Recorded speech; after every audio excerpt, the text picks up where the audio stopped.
debtors to the flesh. Exorcists will tell you that the devil has got us on this one as a planet. The demon of impurity reigns. Now, we need to be aware of that each time that we even go out, but also whenever we go into something which links us with what ultimately is coming from the jaws of hell. Way back in the late 50s and early 60s, there was already a revolution in civilized country when radio turned into television. You will remember that Father Peyton started with the radio, and very well. But then he got into the television as well, as did Fulton Sheen. It was powerful, it was a great pulpit. Now, in the early 50s and into the early 60s, television as yet was somewhat okay. And also one can see in the realm of cinematography that the safer films, if you're that way inclined, are the golden oldies. Any modern stuff tends to have a scene in it somewhere along the line. Now, we are now much later in time, and each civilized person, probably unaware of it, is carrying in his pocket potentially caged demons. And so a human person needs to be fully aware that he needs to be in control of this cage. Personally, with the rule of life I've undertaken with the accord of the bishop, I have the safeguard of not going out of my own YouTube channel. It's massively protective. And any research which happens can then be done without going into YouTube, but into simply finding an encyclopedia of knowledge through Google. It's a modern library which one can use maturely and well. But if one is not aware of the danger, one will soon find that all hell has broken loose into one's head. Once in, it's lodged.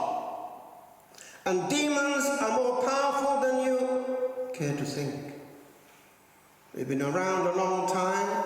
They wish us harm. They enslave us.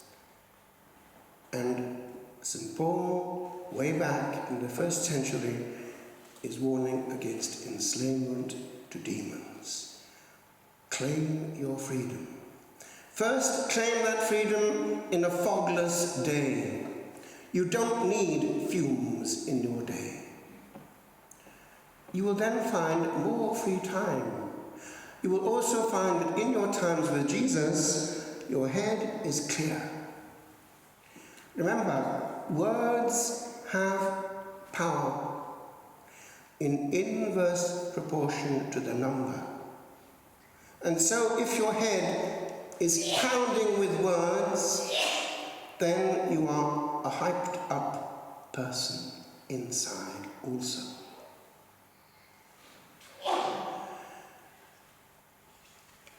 Moreover, the demon has us on other levels too.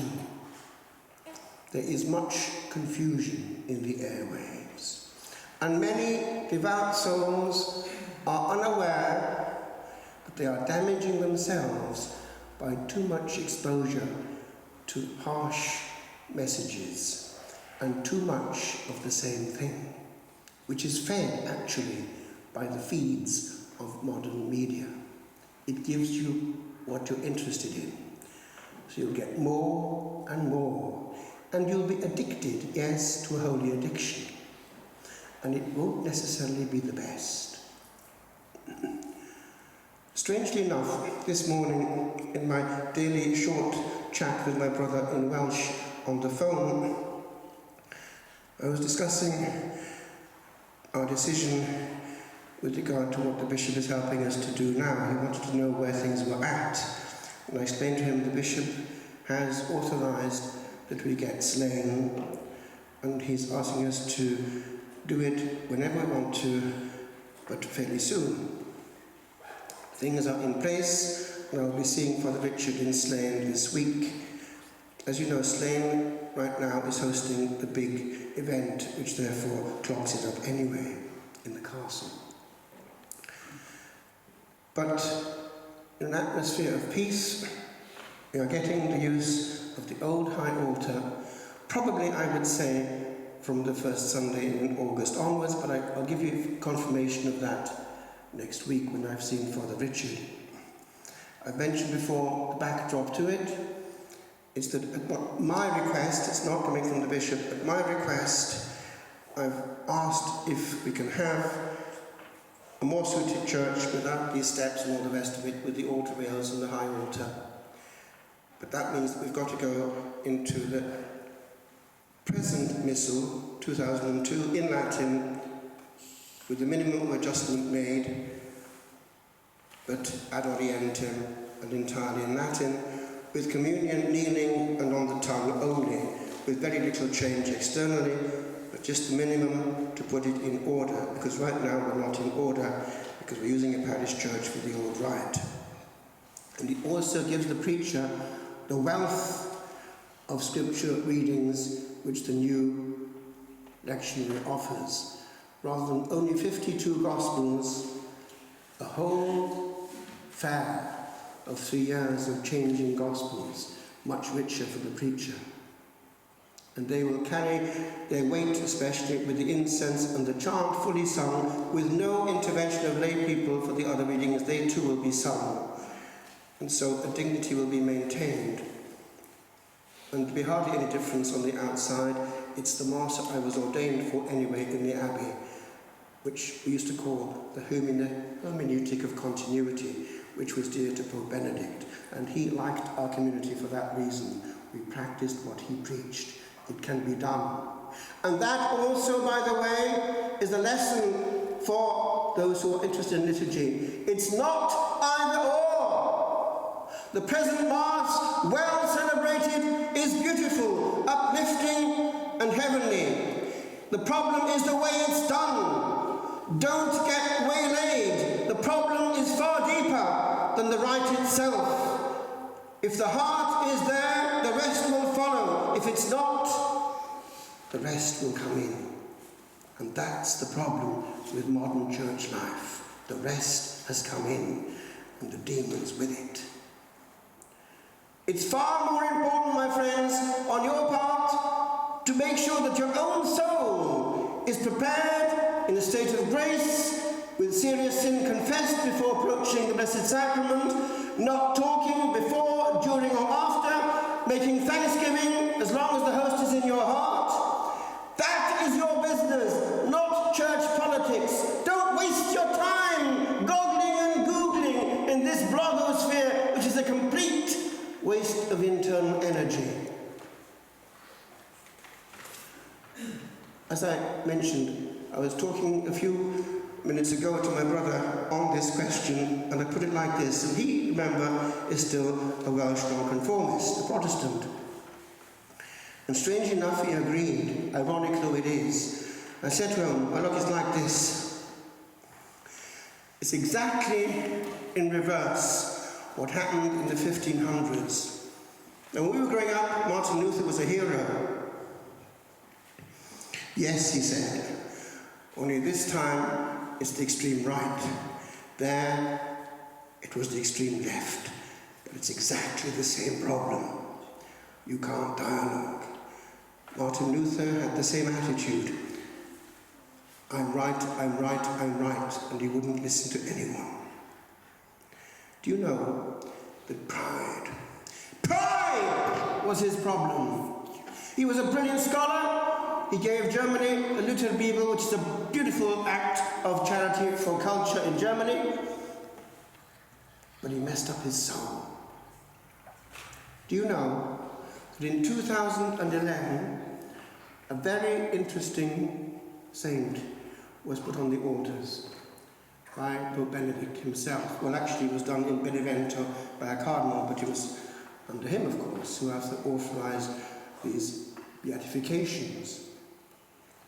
It was the sister who founded the Order of Angels, Blessed Serafina. Her name in the world was Clotilde, and she had continuous relations with the angelic world. And she, one day, was on a journey. She had a great devotion to the Blessed Sacrament, and wouldn't let a day go by without a full hour of adoration. It was the evening by the time she was able to get out and try and find a church. She found one, but the door was closed. And she knelt at the steps before the church, adoring the Blessed Sacrament inside. And an angel, probably her guardian angel, tapped on her shoulder and said, "Get up. This church is a Protestant church." But it didn't stop there. She was shown where the founder was. Now, she hadn't a clue that she landed by chance at the very place where Martin Luther had been born, Eisleben. And they were just getting ready for a massive celebration with the Kaiser and everyone involved. But she was shown what the angel wanted her to see with regard to true glory and its absent. The one who was being feasted was not where people thought. I might get censored for this, but this is what she saw, and it's worth what it's worth. But she's now a blessed, and that means that presumably she was seeing what she was shown. This is what she saw. Under her, the earth opened, and she saw right into the bowels of hell. And right at the bottom, she saw this who was being feasted, who was born in that place. He was there in a corner of his own, reserved for him, and there were devils hammering into his head, notice, the head which had done all the damage, a massive nail, because it was the head of that founder and reformer that had split the church and done so much damage in one lifetime. And the head was suffering from pride. He wouldn't listen. He wouldn't listen. It's the same problem with every division. It's rather like this, my friends. It happens. It happens also with Protestants too. You've got this thing which they can see, and they can only see. It's exactly the same as somebody who was on a heavy dose of drugs. Lucy in the sky with diamonds. That's all they can see, and all the rest goes into complete oblivion. Tunnel vision. I conclude, my friends. When I was ordained in Italy, in the ancient Cathedral of Siena, I knew from that moment onwards that all the altars of Tuscany, Italy, and the whole world were mine, because I was a priest of the Universal Church. Anyone who goes into an extreme form doesn't have that. He has a little bit, his comfort zone, where he's safe, or so he thinks. And in that, I was able very soon to be sent here and there over all the altars around the area in beautiful churches in Tuscany, and to help people to get to heaven. And in Tuscany, we went right into their houses once a year at Easter to bless them, and these were dear souls. They weren't interested in church politics. What they wanted was the Church present in their lives with goodness and charity, and the sacraments to get them safely home. For the bottom line, my friends, is not church politics, it's heaven or hell.